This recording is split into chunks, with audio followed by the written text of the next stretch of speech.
guys, Lewis here, and I'm back with another episode of Darkest Dungeon. Now, this is actually going to be a slightly different episode. Mike's not going to be joining me for this one. This is actually going to be a really short episode. Some of you have asked me to replay the audio dialogues of each boss encounter, because some of you have noticed that there are times where I have to cut the loading screen with the boss dialogue out because of a weird distorted thing with Bandicam. Bandicam is really weird when it comes to recording something that's a loading screen. So it either comes out really distorted or really fast, or if I'm talking in a loading screen then my voice is distorted. You guys know the drill. By the time you guys have seen this, there will be many Darkest Dungeon episodes that have been put up on YouTube and or on my channel I should say, and some of the boss audio dialogues I had to cut, so which is unfortunate because I would rather not have to do that, but if it allows me to condense all of it into one episode for you guys, then I'll go ahead and do that.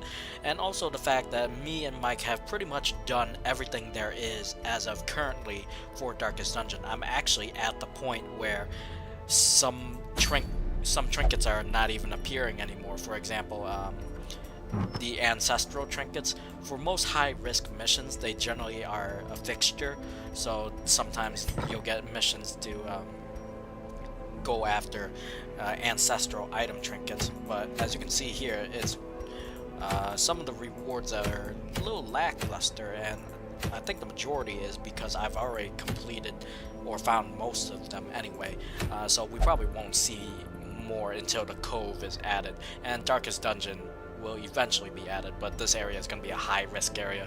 Basically, like, you go in, you do not come out unless you die or you win. But that's pretty much about it. So pretty much all that I've been able to do is just grind up stats, work on locking some particular good ones. What I'm going for mainly is Eldritch Hater, because I'm going to go on a limb that some of the main bosses in the Darkest Dungeon will be Eldritch origin, so I believe Eldritch is a good bet to go with, but that's kind of why I'm a little hesitant to grind out completely. But that's why I'm gonna leave some locked open perks, because we can have up to 3 locked perks, but so I'm gonna leave some options available for flexibility. Other than that, it's just basic managing the group. So without further ado, let's go ahead and start with the dialogue for the various bosses. Now I'm going to be quiet while I play all of these. We're going to start with the cannon, the brigand cannons here. Simple folk are by their nature loquacious, and the denizens of the hamlet were no exception. It was not long before rumors of my morbid genius and secretive excavations began to fuel local legend. In the face of my increasingly egregious flaunting of public taboos, awe turned to ire, and demonstrations were held in the town square. So these are going to be all about the ancestor's experience with his various experiments and failings. The wild whispers of heresy roused the rabble to violent action. Such was the general air of rebellion that even my generous offer of gold to the local constabulary was rebuffed.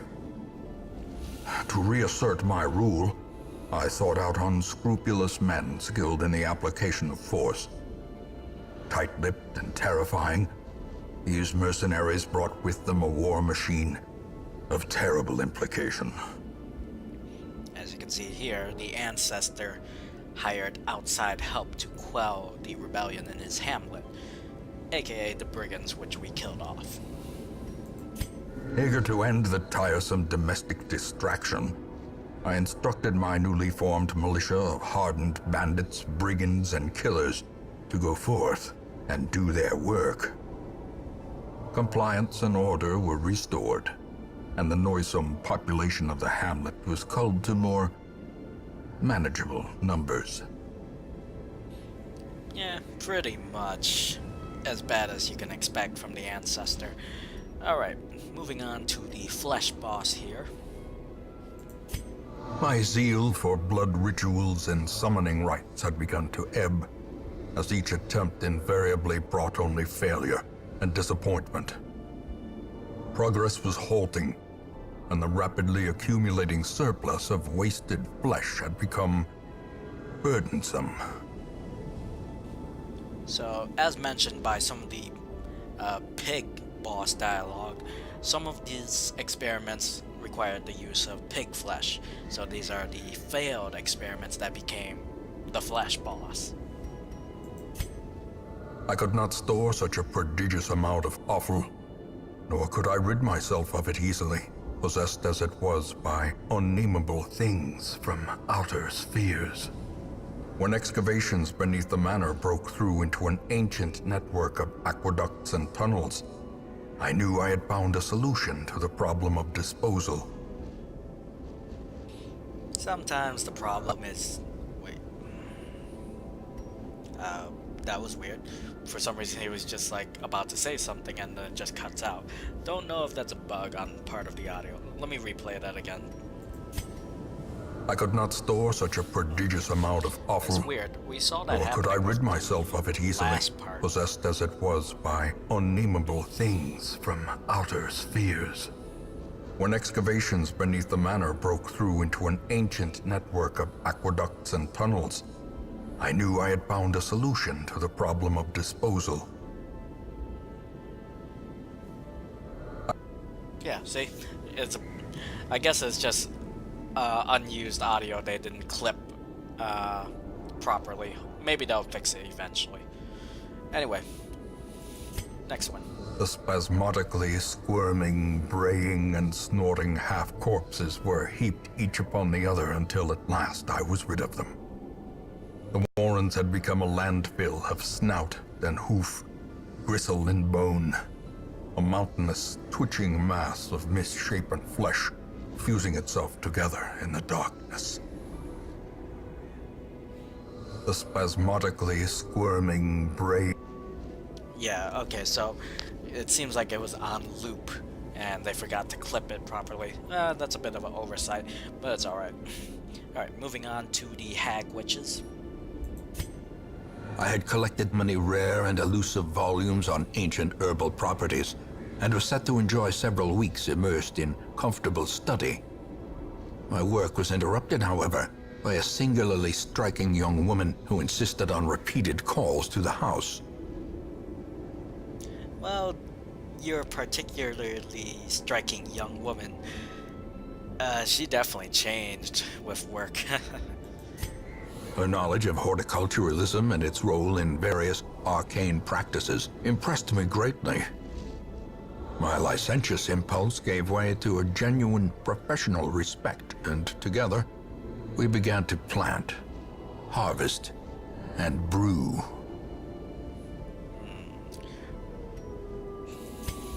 As time wore on, her wild policy of self-experimentation grew intolerable.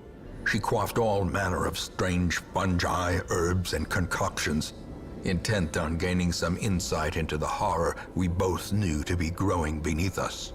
The change in her was appalling, and no longer able to stomach it, I sent her to live in the Weald, where her wildness would be welcomed. So pretty much she went full on Elder Scrolls styles alchemy. Eat all the herbs, eat all the ingredients. Alright, moving on to the Necromancer boss. Mastery over life and death was chief among my early pursuits. I began in humility, but my ambition was limitless. Who could have divined the prophetic import of something as unremarkable as a twitch in the leg of a dead rat? So begins the ancestor works into necromancy. I entertained a delegation of experts from overseas, eager to plumb the depths of their knowledge and share with them certain techniques and alchemical processes I had found to yield wondrous and terrifying results. Having learned all I could from my visiting guests, I murdered them as they slept. Yeah, what a great way to treat guests in your home, isn't it, Ancestor? I brought my colleagues back with much of their intellect intact. A remarkable triumph for even the most experienced necromancer. Freed from the trappings of their humanity, they plied their terrible trade anew, the dead reviving the dead, on and on down the years. Forever. Yeah, there's a problem when you have the dead reviving the dead. It's a good thing we put them down, though.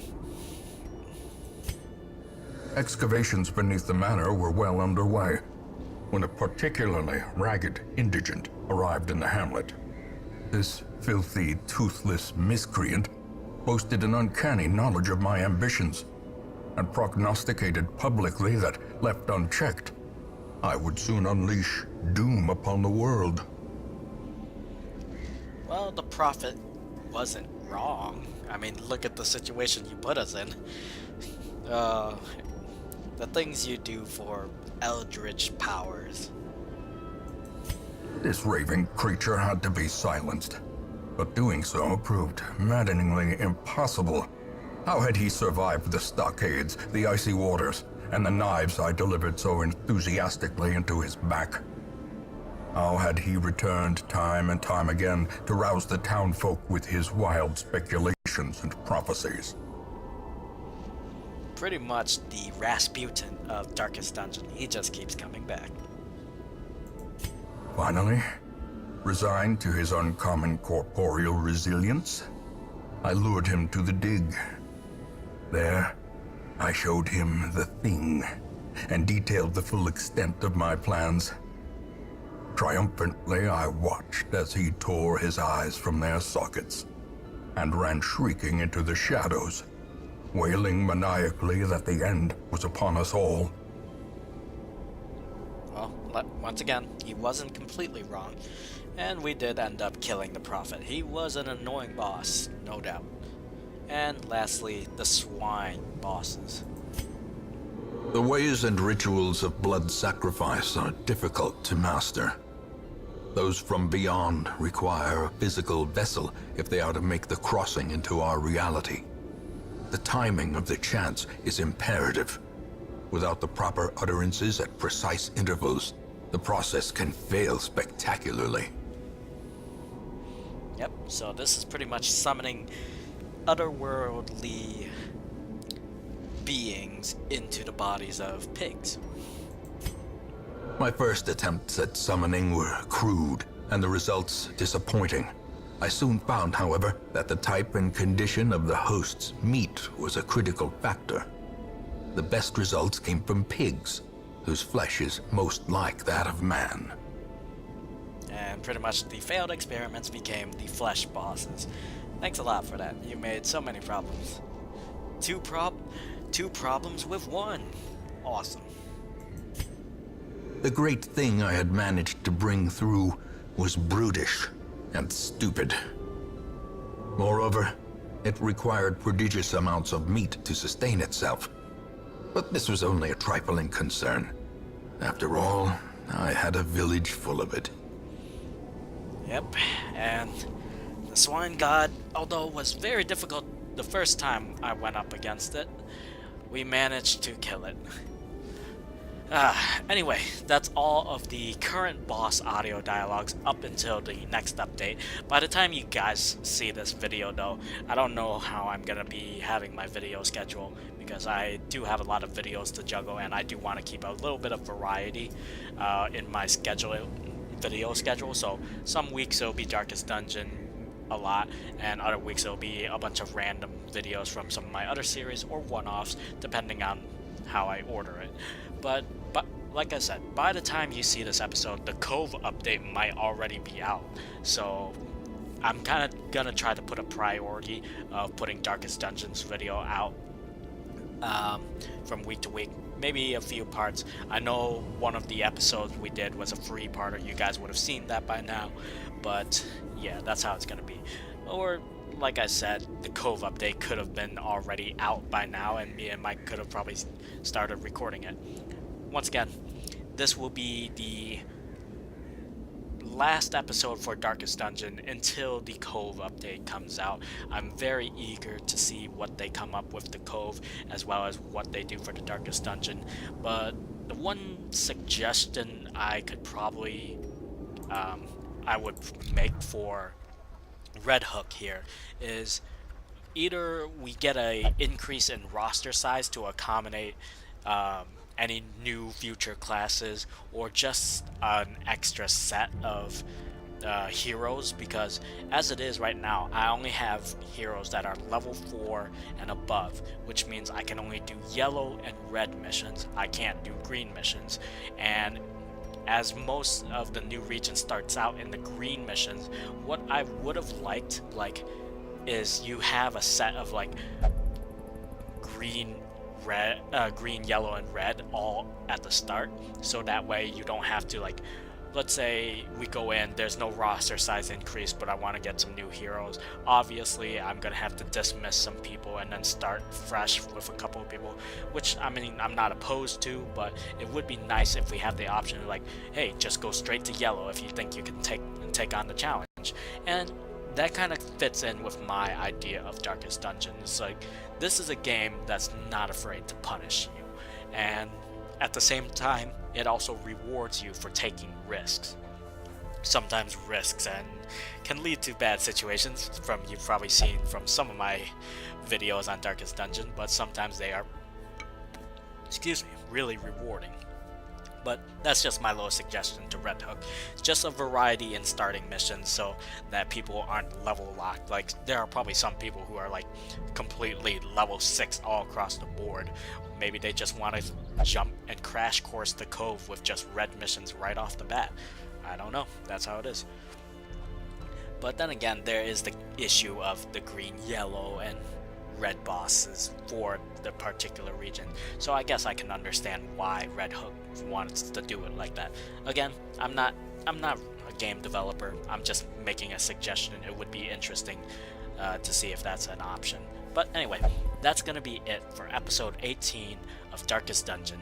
Remember to rate, comment, and subscribe for more. I hope you guys enjoyed the video, and I will see you guys in the next one. Bye, guys.